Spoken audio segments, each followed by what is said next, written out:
2025ના મહાકુંભમાં મૌની અમાવસ્યા પહેલા 15 કરોડથી વધુ ભક્તોએ સંગમમાં પવિત્ર ડૂબકી લગાવી છે। 23 જાન્યુઆરીએ સ્નાન કરનારાઓની સંખ્યા 10 કરોડનો આંકડો પાર કરી ગઈ।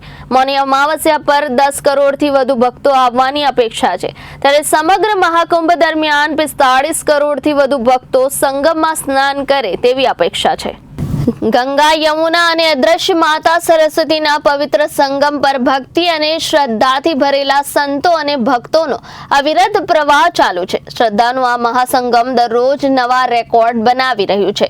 મૌની અમાવસ્યાના મહાસ્નાન પહેલા 15 કરોડથી વધુ ભક્તોએ સંગમમાં ડૂબકી લગાવી છે।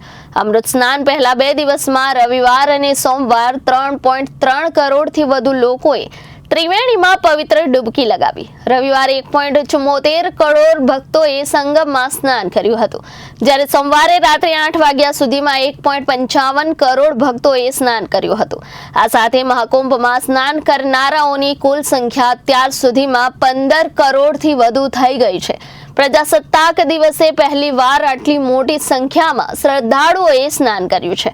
23 જાન્યુઆરીના રોજ મહાકુંભમાં સ્નાન કરનારાઓની સંખ્યા 10 કરોડનો આંકડો પાર કરી ગઈ છે।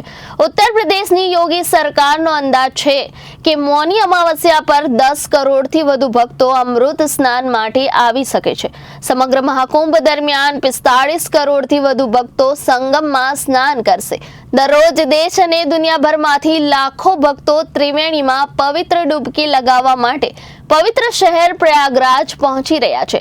અત્યાર સુધીમાં મકર સંક્રાંતિના અવસર પર મહત્તમ 3.5 કરોડ ભક્તોએ અમૃત સ્નાન કર્યું છે, જ્યારે પૌષ પૂર્ણિમાના સ્નાન ઉત્સવ પર 1.7 કરોડથી વધુ લોકોએ પવિત્ર સ્નાન કર્યું હતું। Bureau report, Janadesh news, Prayagraj.